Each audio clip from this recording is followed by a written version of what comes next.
আসসালামু আলাইকুম। আজকে আমি বানিয়ে দেখাবো চিকেন ভেজিটেবল স্প্রিং রোল। তো প্রথমে এখানে লাগবে চিকেন কুচি, সাথে গাজর কুচি, বাঁধাকপি কুচি, পেঁয়াজ কুচি, পেঁয়াজের কলি কুচি, মটরশুঁটি আর সামান্য মরিচ কুচি। সবগুলো উপকরণকে আমি একটা সাইডে রেখে দিয়ে রোলের শীটটা বানিয়ে নেব। তো এখানে নিয়ে নিলাম 1 কাপ মতো আটা, সাথে স্বাদ মতো লবণ। ভালো করে মিশিয়ে এটার সাথে পানি দিয়ে দিব। আমি এখানে পানির পরিমাণটা বলছি না, এখানে আপনাদের বুঝে দিতে হবে। ভালো করে গুলে নেব যাতে কোনো লাম্পস না থাকে। দেখুন কনসিস্টেন্সিটা এরকম হবে। এবারে চুলায় একটা ননস্টিক কড়াইতে 1 হাতা পরিমাণ গোলা দিয়ে দিব। দিয়ে এটাকে ভালো করে ছড়িয়ে দিব একটু পাতলা করে। দেখা যাবে 2-3 সেকেন্ডের মধ্যেই এটা হয়ে যাবে। এটা ভাজার দরকার নেই। কড়াইয়ের গা ছেড়ে আসলে এটাকে তুলে নিতে হবে। এভাবেই সবগুলো করে নিব একটা একটা করে। এবারে ভেজিটেবলের পুরটা বানিয়ে নিব। এজন্য এখানে তেল দিয়ে নিলাম কড়াইতে সামান্য পরিমাণে। তেলটা গরম হয়ে গেলে এখানে দিয়ে দিব চিকেনটা কিছুক্ষণ ভেজে নিব। 3 থেকে 4 মিনিট পর্যন্ত আমি এটাকে হালকা করে ভেজে নিব। বেশিক্ষণ লাগে না এটা হতে। কিছুক্ষণ ভাজার পরে এখানে দিয়ে দেব গাজর কুচি। সেটাকে নেড়েচেড়ে মিশিয়ে নিব চিকেনের সাথে।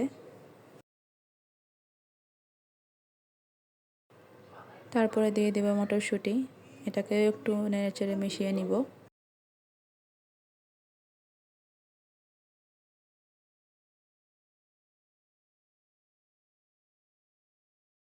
এরপরে এখানে দিয়ে দেব বাঁধাকপি কুচি।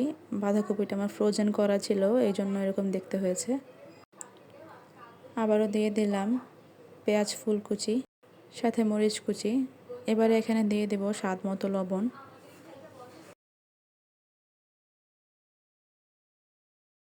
এরপরে এটাকে আমি ঢেকে 3 থেকে 4 মিনিট রান্না করে নিব।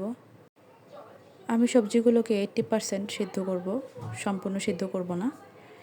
এরপরে এখানে আমি দিয়ে দেব টমেটো সস। এটা স্বাদটাকে অনেক গুণ বাড়িয়ে দেয়।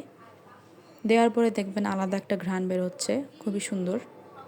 টমেটো সসটাকে মিলিয়ে আরও কিছুক্ষণ চুলায় রেখে আমি চুলাটা বন্ধ করে দিব। এখানে আমি একটা বাটিতে কিছুটা আটা নিয়ে সেটার সাথে পানি মিলিয়ে নিলাম। এটা রোলটাকে সিল করতে কাজে লাগবে। তো এখানে আমি একটা রোল আপনাদের বানিয়ে দেখাচ্ছি। প্রথমে সেটাকে বেছে পরিমাণ মতো আমি ভেজিটেবল নিয়ে নিলাম। এবারে আগে থেকে করে রাখা সেই ময়দার মিশ্রণটা আমি সিল করার জন্য চারিদিক থেকে দিয়ে দিব। খুব ভালো করে চারিদিক থেকে এটাকে আমি দিয়ে দিলাম।